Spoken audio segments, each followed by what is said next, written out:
What we know about the global tech meltdown, CrowdStrike, and Microsoft so far.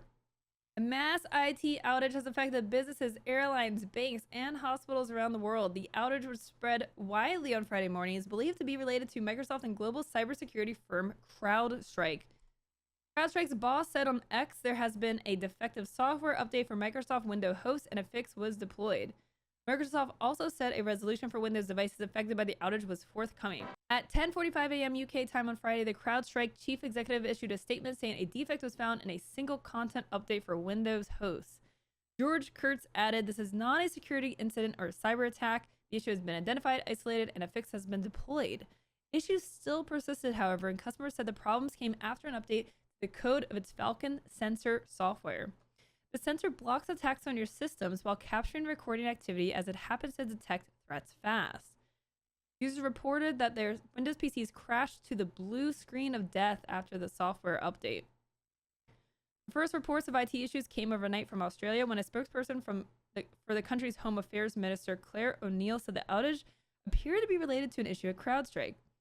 On X, the Office of the National Cybersecurity Coordinator, Michelle McGuinness, described it as a large-scale technical outage, but said there was no indication of a cybersecurity incident. Australian firms were also the first to report a variety of issues. Supermarket chain Woolworths said its payment systems went down, while the National Australia Bank was also affected. Airlines Virgin Australia and Jetstar were forced to delay or cancel flights as information screens went blank at Sydney Airport. This is crazy.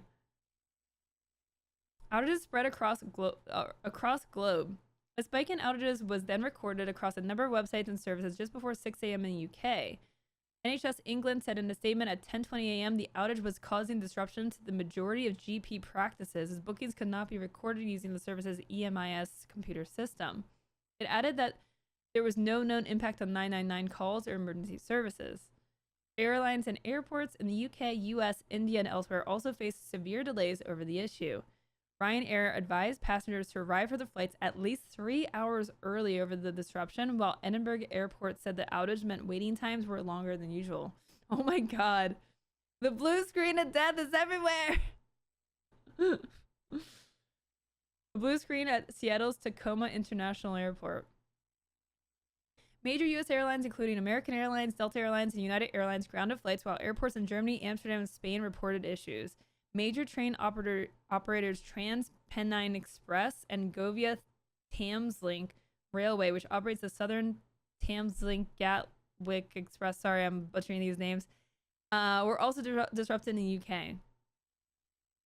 So, CrowdStrike issued a statement on Falcon content update for Windows hosts, saying CrowdStrike is actively working with customers impacted by a defect found in a single content update for Windows hosts. Mac and Linux hosts are not impacted. Ugh. Hope Heroes in here talking about Linux. This is not a security incident or cyber attack. The issue has been identified, isolated, and a fix deployed. We refer customers to the support portal for the latest updates and will continue to provide complete and continuous updates on our website. They updated at 9:22 a.m. They're working hard to provide comprehensive and continuous updates with their global customers as quickly as possible. Below is the latest CrowdStrike tech alert with more information around the issue and workaround steps organizations can take. I am joined by our resident IT tech analyst, FlameGoat. Come on in to the show live. Why? I'm more curious about like why this is affecting so many things. Like, how is everyone relying on something called CrowdStrike, which I've never heard of? I mean, this is, there's a lot of companies that are kind of like Apple that own a large market share that just aren't as famous as Apple, right? CrowdStrike's one of them. Companies that I've worked for in the past, I won't specify which ones, but maybe recently, also use CrowdStrike. They've kind of, I wouldn't say they've got it completely cornered, but they've kind of cornered the market on easily distributable enterprise-grade software that they can just push out to millions, hundreds of millions of devices easily. To kind of explain how CrowdStrike works, it's if you think of it as a upside down pyramid where kernel is at the bottom and everything is built on top of the kernel. CrowdStrike runs at the layer just right there above the kernel on operating systems in conjunction with the kernel. It's in kernel space. So, and for those who are not as tech savvy, the kernel is That's like the operating system for the operating system. So Mm. everything you see is just running on top of a couple of layers. This is user space. Then you have like a service space, and then you have kernel space. And is this like a corn kernel? No, this is kernel with a K. Oh, okay. Um, and for any IT people in the chat, I'm greatly simplifying this, but in general, you for operating systems, you've got like three spaces that things live in: the user space where everything you do is at, and to or on Windows, for instance, anytime you interact with anything beyond user space, you get that fun little pop-up that says, "Hey, this application is trying to do something on your computer. Do you want to allow that?" And you say yes or no. That's usually like service level, making changes to your file system or registry or whatever. The thing about kernel space drivers or applications is that once they're installed, they don't have to tell you anything they're doing. They're just doing it. They have elevated permissions. They can make changes directly to your system. A great example of something that's very similar to this is Vanguard, Riot's Vanguard anti-cheat. You've heard it referred to as a rootkit. Typically, anything that's kernel level that can do anything on your system without telling you it's doing something is a rootkit. We only call it a rootkit when it's malicious, but it's effectively the same thing. So now this is affecting airlines and trains and banking. What about like, small businesses or, people that just have Windows on their computer? So in that case, it's not really much of an issue. CrowdStrike is enterprise grade and typically comes with a price point. And for it to be reasonable to purchase, you need to have enough systems to deploy it on and enough, revenue to have an IT team that can deploy it. One of the reasons you want CrowdStrike is if you do have 10,000 employees, you don't want to have to update each one of those individuals. You don't have to have the IT guy updating stuff or rely on the user to update stuff. So CrowdStrike has what's called system files in a channel. It's referenced here. So it's basically like channels, and they just add these system files, which have new definitions, new routines, new subroutines, things that are operating on the kernel level. And that's how this happened, because it is very silently pushed out. And when it's pushed out to millions, if not hundreds of millions of systems over the course of several hours on a certain day, sometimes a random day, in my experience. So you're saying someone messed up the code and they didn't maybe test it properly before they shipped it. So in situations like this, all of us that are in I'm a software engineer, so again, IT people, I'm sorry if I'm butchering anything or greatly simplifying stuff. But as a software engineer, we have what's called COEs or postmortems, and we're all, waiting. Usually, you have to solve everything before that happens, so it might be a little while before that gets out. But I would say within the next couple weeks, we're going to get a really interesting postmortem to explain to us what went wrong and how this happened.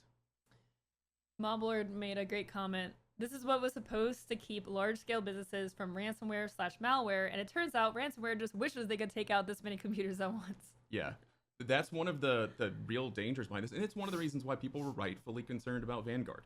Yeah. Because Vanguard's running very low level on your system, and theoretically, in the wrong hands, could do very bad things.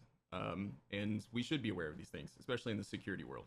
It's a necessary evil because there's no way companies the size of, Amazon, just pulling that randomly, could deploy their own solution to, 1 million employees, or whatever they're at now. So you have companies like this. Unfortunately, they get it wrong sometimes, and this is kind of like the dystopia that we live in at the moment, where one company kind of owns everything. Yeah, I mean, for so much to go wrong around the entire world because of one update from one company, it really shows you how much power that like these companies, again, that like most like regular people, day-to-day people have never heard of and don't even understand what it really does, but their lives are totally turned upside down. Yeah, the comment CrowdStrike issue is what Y2K wished it could be. Yeah. I mean, this is one of those concerns with computers in general. We've had these concerns for decades. It was Y2K. We were concerned that computers just weren't going to flip their clocks correctly. And we should continue to be concerned about these things. It doesn't have to be something you have anxiety about, but we should be aware that our entire system of life is run by a few companies that could take everything down with an oopsie daisy. So Moblert says that it's never just one person that looks at an update. This is one of those company Yeah. killers, not just someone got fired. Now, does that mean that there could be some like really severe like repercussions from a failure like this? I think, unfortunately, CrowdStrike is too embedded in too many companies to just disappear overnight because of an incident like this. The reality is there's billions of dollars of investment here that would have to kind of be undone and repaid to someone else. Not to mention just the man hours to change over all the systems. Because right now, just to fix this problem, if you're in a boot loop, requires you to remove drives and reconnect them to something else so that you can fix the file on the drive. If you're lucky, you can get booted in to change it. So this is the kind of thing that right now companies are spending millions of dollars in man hours, their own man hours, trying to, resolve. And Yeah. they're going to be looking at CrowdStrike as, a potential target for litigation, right? Obviously. The problem with that is that CrowdStrike owns their systems. They have root access to everything. So there's a massive conflict there that legal teams are really going to have to kind of work through to figure out how they're going to get compensation for this without, potentially putting themselves at risk. Yeah, so you can see the CrowdStrike stock absolutely tanked this morning. It is recovering in a bit. We'll probably eventually make its way back up here somewhere, but yeah, I mean that is a lot of money just totally wiped out, unless you somehow shorted it.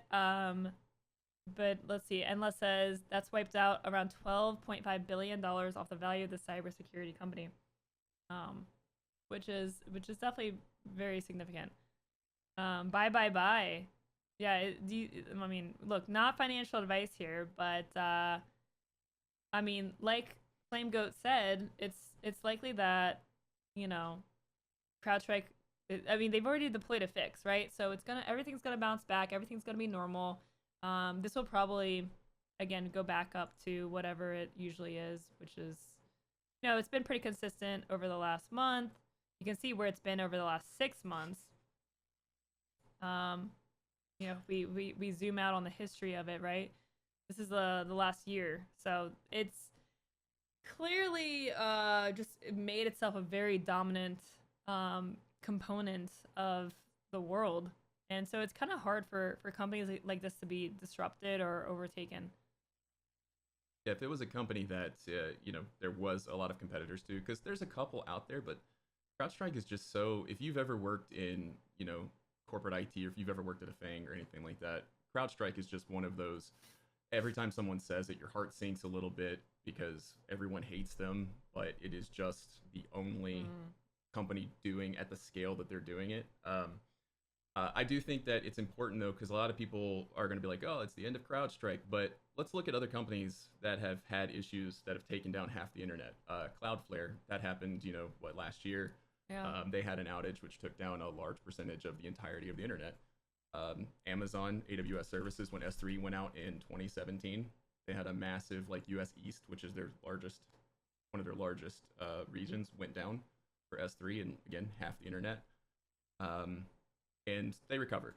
And that's just, there will be some litigation, but it will be careful litigation. A lot of the larger companies are probably going to look at this for renegotiation when they come to renegotiate their contracts with CloudStrike. Because the way this works is you negotiate a contract and you say, we're going to pay you X amount for, our current size, whatever. It's different for every company. But I would say that everybody's going to kind of walk into that next negotiation meeting and be like, hey, there's a little bit of added risk here now. So, but I don't think too much is going to come out of this, honestly. Are there what are like of any of the competitors for CrowdStrike? Not anymore, no. Mm. I can't even think any off the top of my head. Some smaller companies obviously will just use like off-the-shelf antivirus and stuff like that, and just require that to be installed. But at the scale of CrowdStrike, I'm sure someone in chat that does IT might know. But as a software engineer, this was the one that I had to deal with the most. That slowed my computer down repeatedly. Mm-hmm. Mobler says we use Sentinel-1. Oh yeah, that's another. Yeah. I don't know how big they are though, in terms of scale. Let's see if they have a stonk. A lot of these companies are just, they're quiet in the background. You don't hear They about do. them unless things like this happen. They're up 5% today. I would say that makes sense. Sentinel's up 5% today. They're taking over chat. Buy low, buy low.